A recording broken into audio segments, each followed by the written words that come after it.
On Jeremiah chapter 3, I want you to look at verse 22.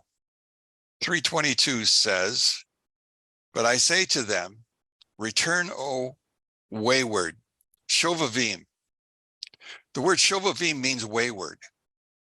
Now, last week we started with a understanding of the Matan Torah, the giving of the Torah, the 10 Commandments. Well, then this is the last of the 6 weeks that have led into this. This is a culmination of those 6 weeks. And the 6 weeks have been dealing with the wayward people, because all of Israel has been wayward. God is now bringing them back, those who are interested. And so they now come, Gentiles with them. They've arrived at Mount Sinai, and at Mount Sinai, the 10 Commandments were given. So we're reaching a critical mass. I also want to have you now go back in your Bibles to the last section, which was Exodus, and I want you to look at chapter 20. Some of you have already been with me, so you know what's coming next. For those who don't, I pray for you so that you can survive this. But I want you to look at chapter 20, which is the beginning of the section in Yitro. This is Jethro's section. And in chapter 20, we're actually going to be dealing with 10 Commandments themselves. Okay, so Exodus 20, and I want you to look at verse 1. Verse 1. Now notice it's very short. It's God spoke all these statements saying. God spoke all these statements saying. I want you to notice two things. First off, he's using spoke and say in the same sentence. Wouldn't it seem rather crazy to use the same word twice or use that same idea twice? Well, it was for the longest time, but eventually, I think it was Rashi who began to understand that the word we're looking at, and the Vilna Gaon gave it an even better word. At this point in time, what he said was, what we're looking at is acknowledgement. So God spoke all these statements acknowledging. Acknowledging what? What is it that he's acknowledging? Well, that's the point of what's happening in this chapter. Chapter 20 deals with the 10 Commandments. Notice it only speaks to the 10 Commandments here. So the question is, what happened to the other 603 commandments? Are they not important? Why does he only deal with 10? Well, the answer is he was only given permission to express those 10 at that moment in time. When we come to Mishpatim, he's going to give us another set of commandments that we're supposed to know. Now, prior, when we were in the chapter of them leaving, remember, Bo dealt with the idea of we're going to have a new first month. That was a commandment that was given. Also, there were commandments given along the way dealing with the ashes of the red heifer or the yellow or the red cow. And lots of other commandments were given, but they're only, well, they're not even mentioned because they're going to come up later. Moses is only going to tell the people what they need to know then, not what they're going to know later on, but what they know then. And what is important? What are the details for the 10 Commandments? That comes in this section called Mishpatim. Now, the word Mishpatim means ordinances. So we're going to be looking at ordinances at this particular point in time. But I want to teach you something secret. I don't know if you can read Hebrew or you know in your Hebrew Bible where 20 verse 1 actually is. Now, I'm not asking you to read it, but I want you to go to the first line. Now, the first line begins with the letter Vav, Yud, Dalet, Bet, Resh. Can you see it? Now, that first line has 28 letters in it. Hebrew is not a language of just simply words. It's a language of numbers, and numbers play a significant role. So if we look at this, we see that there are 28 letters in this line. 28 letters. And if we go back, we can count, we'll count 7 different words. Now, I wasn't great in math, but I could divide 7 into 48, and I knew I was coming up with 4. So I have a ratio of 1 to 4. Well, what does 4 tell me or talk to me about? 4 talks to me about the special name of God, Hashem. Now, if you could read it in Hebrew, you would find out that as you're reading through this, you would divide the sentence by your voice into 2 parts. And each part contains 14 letters. Now, if you knew Hebrew, you would know that the value of 14 is the word yad, hand. So in the beginning, God's hands were making these statements. He talks with his hands, not really, because he has no hands. The concept is the fact that he is expressing himself. He's leaning into his conversation. He's talking to us. Now, I want you to go back to Genesis 1 and find something else that's happening. Again, we're going to go to the right side because you already know the left side is in the beginning, God created the heavens and the earth. So we're only going to talk about the first line. And the first line, as you begin to read, you'll find out that it has 28 letters. Not only that, it has 7 words. And not only that, when you speak it, it divides itself evenly into 2 phrases. And not only that, it has 14 letters in each phrase. Now, is it a coincidence? Does God make such a thing a coincidence? You see, the first rabbis not only read their text, but they did the mathematics of their text, because letters are numbers and numbers are letters. And so they found a second set of values when they can find the same number of letters and the same number of words and coming up with the same kind of ideas. You now have for yourself what appears to be more than a coincidence. Now, you and I both know that the first sentence deals with the creation story. Well, I want to tell you that chapter 20 deals with the second creation. You see, God is now going to create a spiritual world, or attempt to. And in that spiritual world, he's going to have 10 commandments. Oh, time out again. How many statements does God make in Genesis, the first chapter? 10. 10 statements, 10 commandments, 28 letters, 14. All of it's the same. So the first chapter is the physical creation. But here in chapter 20, we're going to get the spiritual creation. God is going to attempt to reintroduce the idea that he first gave to Adam. You remember, Adam fumbled at first, but this is not a fumble by Adam, because you're seeing Adam means ish, means man. And Moses was a man, an ish. But as we go through our story, we find out that Moses was trying to marry Israel to God. And what happened? Before he could get down with the commandments, with the betrothal agreement, Israel was already sinning. And before he wanted to have a divorce, he simply smashed the stones. And at that point in time, the possibility of starting over again perfectly from the days of Adam were gone. Now he sent down, if you look at it, he sent down a second set of commandments. Because if you read Deuteronomy, you know that the commandments are not the same in Deuteronomy as they are here. If you were able to count, you would count 88 more letters. Okay, so what does that mean? Well, 88 speaks of a flow, a river. God was flowing blessings down to Israel, and he continues to do that. We call it Shefa, but it's cut off right now because there is no clear path for what God is sending to us today. Because you see, there is no temple. Without the temple, there is no way. So imagine what's going on.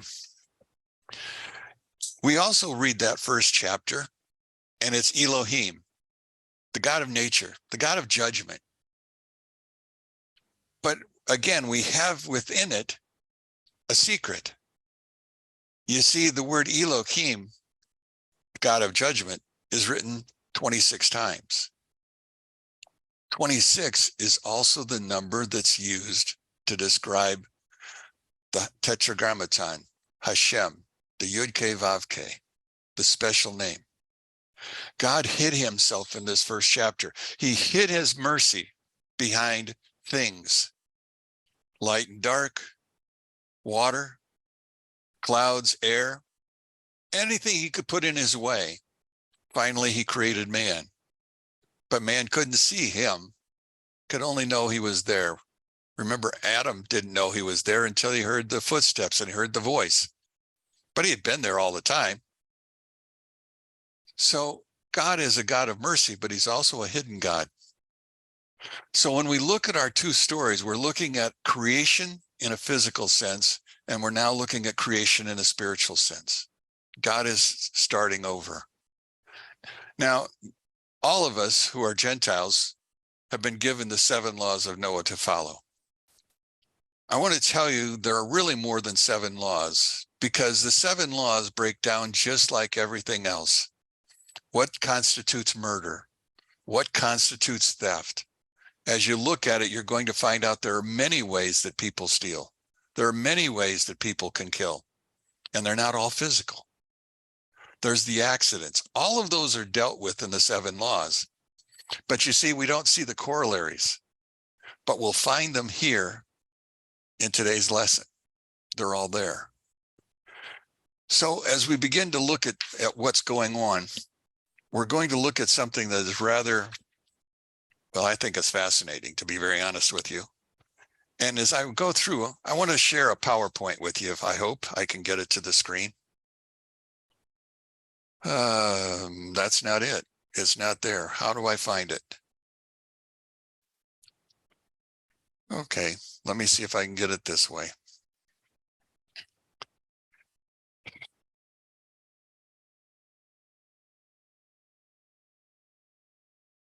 Now you can't see that, can you?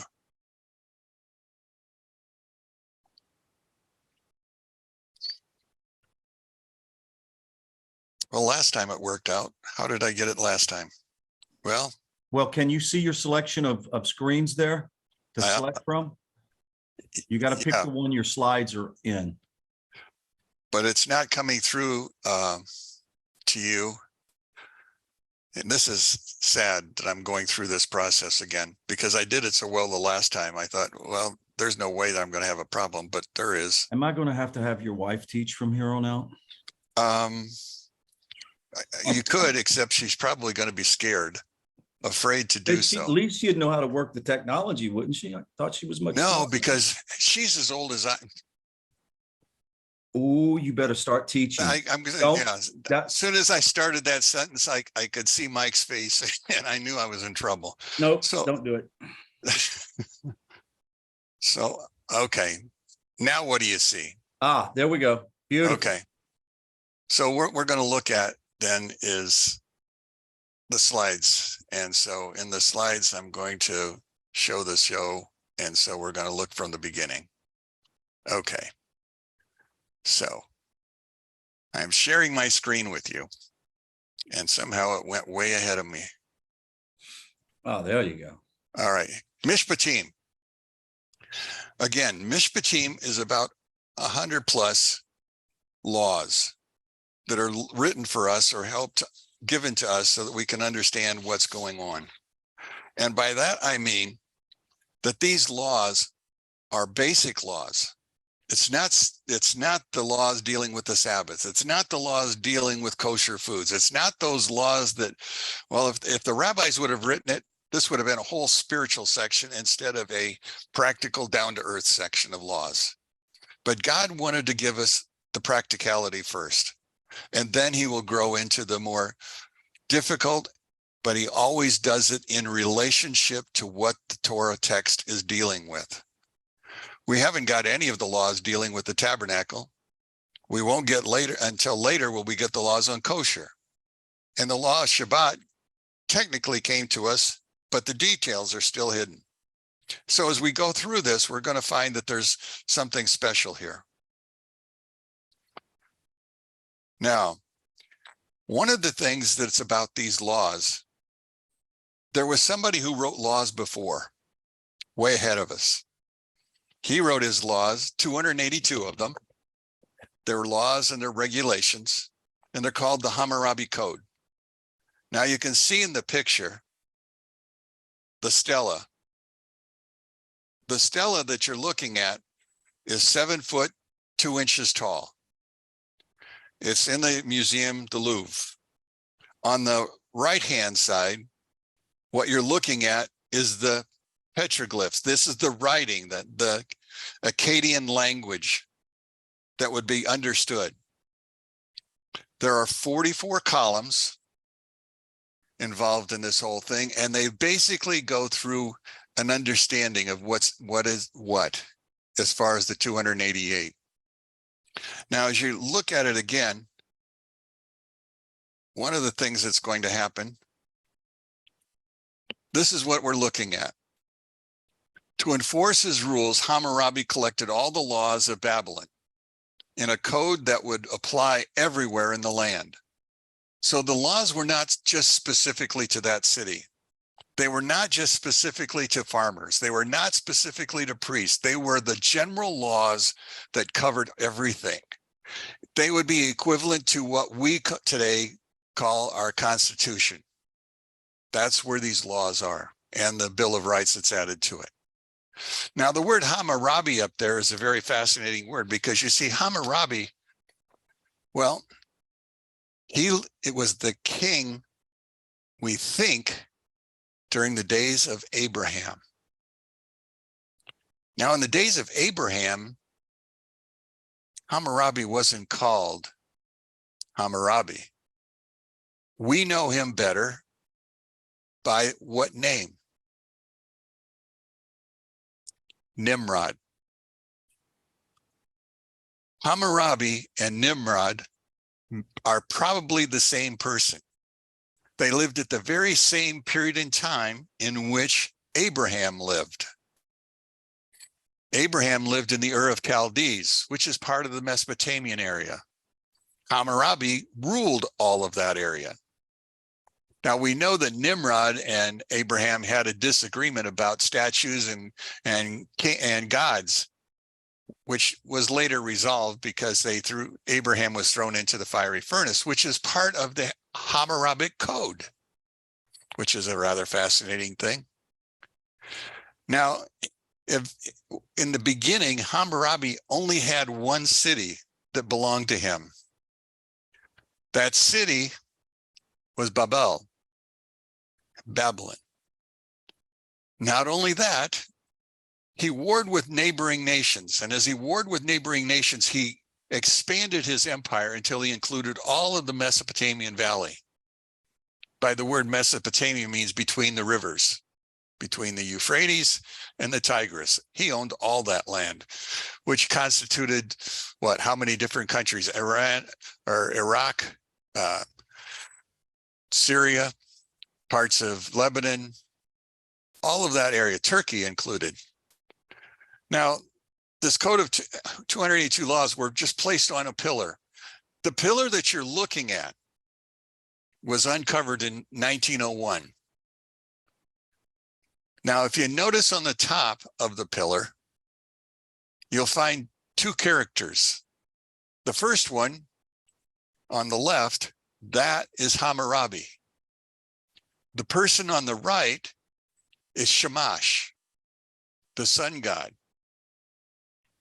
Now, Hammurabi is receiving the code of laws from the sun god. Hammurabi stone includes basically authority because of the statue. He saw it as a divine set of laws. They were societal. Punishments were to fit the crimes, as people must be responsible for their own actions. That's the way he ruled. So Hammurabi is not quite the evil character we've always presented him to be. In fact, many times in the texts, And we have basically 45 stone tablets that belong to Hammurabi that he actually had printed, in which on many of them he is considered to be righteous. On one, he's considered to be a hunter, which again goes back to the Bible where Nimrod was said to be a hunter. The Hammurabi Code was the original concept of an eye for an eye, which is part of today's lesson. And it's going to be, excuse me, one of those things that I want to talk to you about and try to share with you some understandings. Now, the text says, if a son struck his father, the son's hand would be cut off. Rather gruesome, but I imagine there wouldn't be a whole lot of striking dad. Finally, consequences for crimes depended on the rank in your society. Now, if you were a noble, the sentences would be lighter. I believe that's what's going on in Washington today. But anyway, back to the story. The story is that the crimes depended on who you were. If you were a slave, you had no rights, and therefore the punishments were always the most severe. So Hammurabi's code is a very important item. So what's in the code? Some of Hammurabi's laws, I said, are barbaric. Again, if you're selling stolen property or a building collapses and it kills somebody, you are punished by death. A slave who denies his master's authority, his ear is amputated. But there are others that suggest that are marginal, and it says the fact that of alimony. Can you imagine? Back in those days, they had alimony. Divorce was common. And so alimony was established on the code. That's what they dealt with. The code also depicted in their system courtrooms, how things were to be handled, who does what. In fact, it was important to understand you are innocent until proven guilty. Do you understand what I'm saying? That's part of the Hammurabi codes. And this was done in the time of Abraham. So I can understand where Abraham had many of these laws already impressed in him. God would have had to tweak the ones that were a little bit offensive. Now, this eye for an eye is actually found 3 places in the Bible. It's here in chapter 21, verses 23 to 24. It's in Leviticus 24 to 20. And it's in Deuteronomy 19:21. All have basically the same meaning. And we'll get to that as we go along. But I just wanted to give you that idea. Oh, here's 2 more laws that you might want to understand. I took it from a cartoon, but anyway, it works out. It basically says what should be done about a wife who ignores her duties and belittles her husband. I thought this was appropriate. So that's why I put it on here. It says in Code 143, if a woman has not been careful, but has gadded about, neglecting her house and belittling her husband, they shall throw that woman in the river.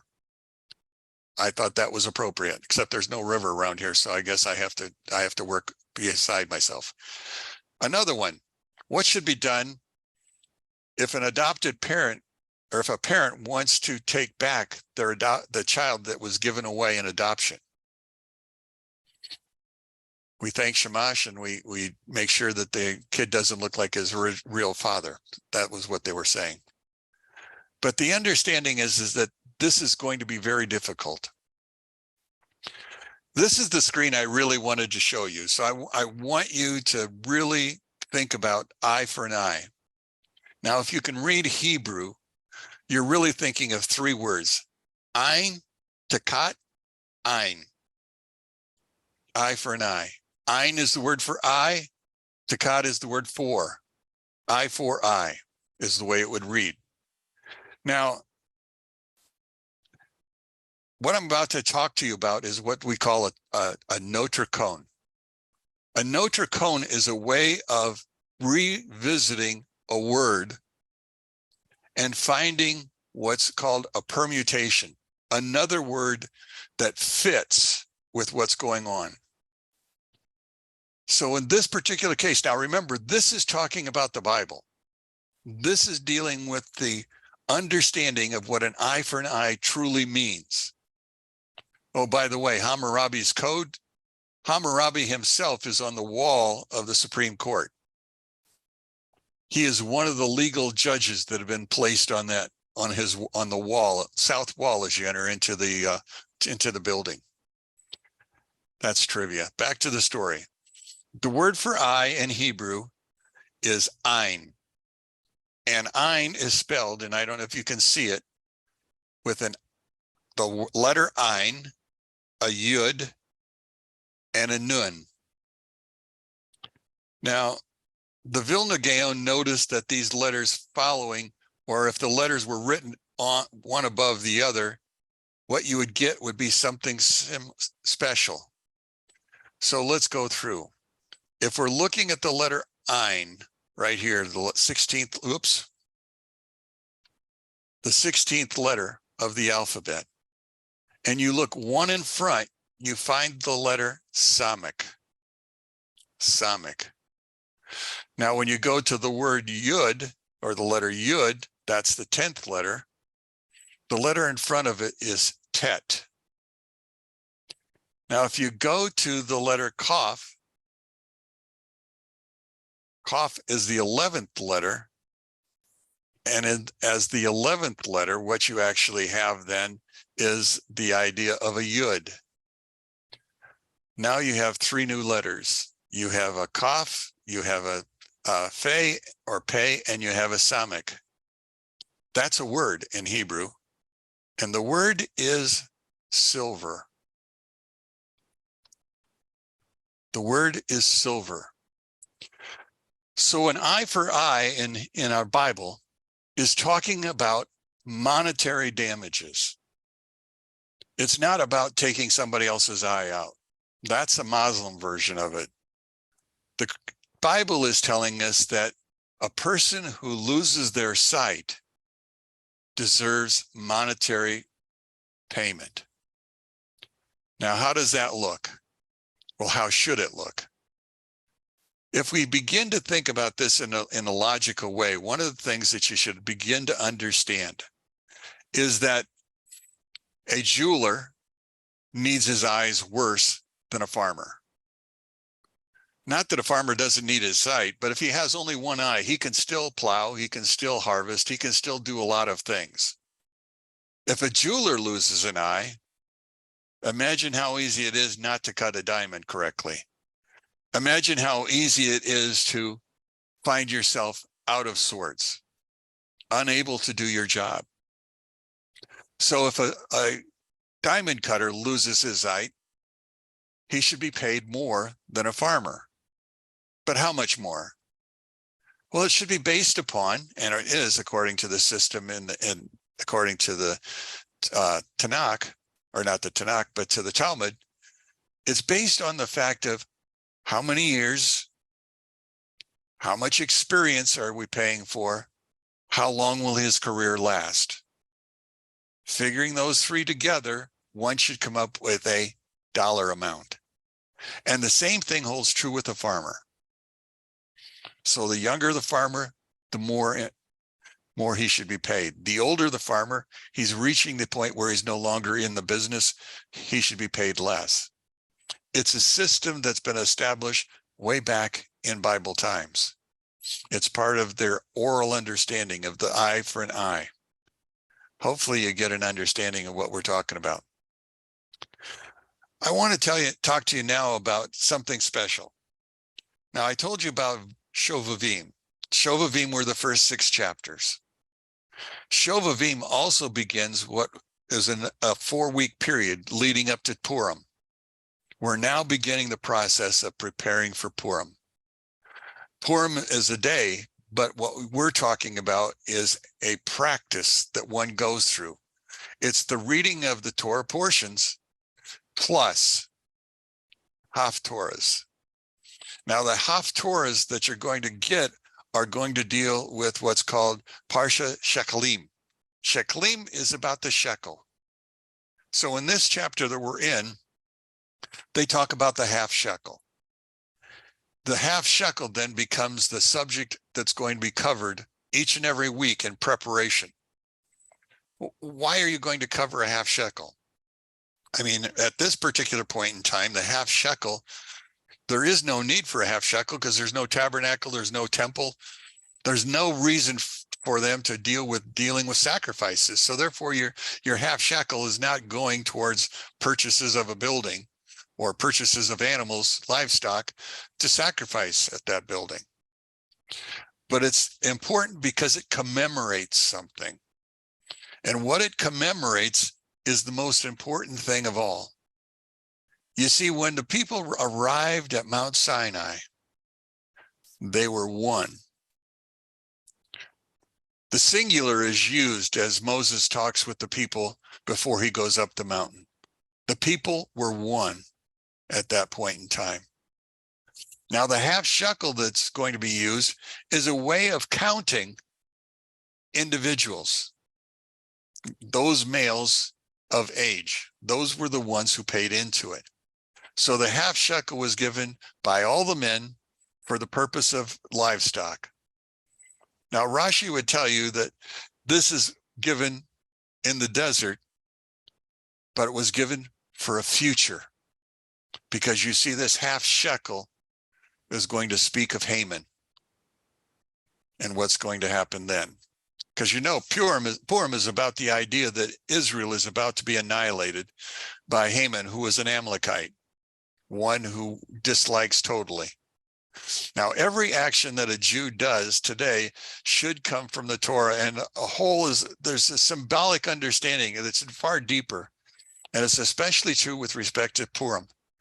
The half shekel is this good example of the fact that, first off, when a church goes through a building campaign, the pastor or whoever usually goes to the wealthiest givers. And he hits them up first, and then he goes through the rest of the congregation. But he first off goes to the givers. The system of the half shekel, there is no difference between the rich and the poor. Everybody contributes. Everybody contributes the same amount. Everyone who is of age. It wasn't the money God was after. It was the idea that he wanted to solicit from everyone. When you and I give our money to someone or to some event or to some charity, we are giving something of ourselves. We're investing ourselves in that event. That's what the half shekel was about, investing my oneness into the community. Now, in order to make sure everybody had that half shekel, for the 4 weeks prior to this needed collection, which was on the 1st of Nisan, before that happened, those 4 days, one was responsible in a notice hung from wherever that would be publicly viewed. Remember, on the 1st of Nisan, you owe your half shekel. Everybody had that same message. So they all received this message. It's really unprecedented, but the idea is it creates a single person with a single heart. It's about humility. It's about advancement. Now, the underlying thing is little really unifies people better than a common investment. There's no competition. There's just partnership. That's what it's all about. And so that's what our story is about. Now, in the days of Haman and Purim, oh, by the way, maybe I should tell you. You remember that stela, that statue, Hammurabi statue? It was found in Susa. Do you remember where Susa is? Susa was the capital city of the Persian Empire. It's the city in which Ahasuerus ruled. It's the city where Esther became queen. Mordecai became a great advisor, and Haman was hung. Imagine that city. That's where they found the codes. Now, it's important to understand then that the Jewish people, know it or not, were contributing to an event, because you see, when they were in exile, they still had to contribute a half shekel. Where did the half shekel go? In a particular cases, if you were still in the land, it went to a common place located in Jerusalem. Otherwise, it was taken in by the leader of that community. And all of these half shekels were constantly collected. How they got together, if they did even get together, is not known by me. But what I do understand is the fact that they continued to do it. They continued to build into their bank oneness. That's what was going on. Now, we know the story. Can you take it with you? Right? We all are familiar with that line. Well, I want to give you another line. It came from Rabbi Menachem Mendel Morgenstern, who's called the Kosher Rabbi. He was a very spiritual man. In fact, much of what he did was epic. It was beyond. In fact, his writings and his students became famous worldwide. But one of the things that he was famous for was going back to the book of Kohelets. You remember the book of Kohelets, Ecclesiastes, vanity, vanity, all is vanity. Remember that? Well, one of the things that he learned was the fact that there was a section in there dealing with you can't take it with you. But there was one case when it could. Now, there's a word that I would like you to know, and that's the word tilveh. Tilveh. It's spelled tav, lamed, vav, hey. It means to lend. When a person was in need of money, he was supposed to be able to go to one who has wealth and borrow from him. In other words, the wealthy man would lend to one who is less fortunate. But I want to say there was more to the story than that, because you see, when I looked at that same word spelled exactly the same way, tav, lamed, vav, hey, but the vowels were different. Tilava, which means to escort. One who lends without expecting a, what do you want to call it? More than what he lent back, interest. One who lends that way is, though he's parting with his money, but he's also escorting himself to the world to come. It's the one time when you can take it with you. Now, not much more is worthwhile than to be a partner, a communal partner, a partner in the offerings, a partner in the world to come. All of that's important. I take it from that, I want to stop sharing and go back to everybody seeing me. It's important that we understand that there's more to life, but the problem is the fact that life is so daily. Sometimes we forget our responsibility in the world. Our responsibility is for each other. That's the one thing that we should have. The one thing that Nativ calls for, or I think that's what Rod's asking, is for us to become one. Asking for us to join together, to work together for God. Now, my part today is just simply to teach. We give, but the important thing is that we're working towards a world to come. Each and every one of us, we have our things that we do, things that are important. But nothing is more important than the world to come and helping us reach the point where the Messiah will come. So we will get there. Okay, I've talked at you for 48 minutes now. Hopefully, there's something there that you can take with you and keep in your minds, hold on to. But Mishpatim is, well, it's too large. You can't cover it all. So I just simply picked some small points. and gave you those. And hopefully if you can't remember it all, you might want to go back and listen to me again. Although I can't hardly listen to me a second time, but you can probably be better than I am at doing that. But the understanding is that there's more for us to do. And it starts with being one. I quit. Anybody have something that they have been meditating on or thinking about or want a question about?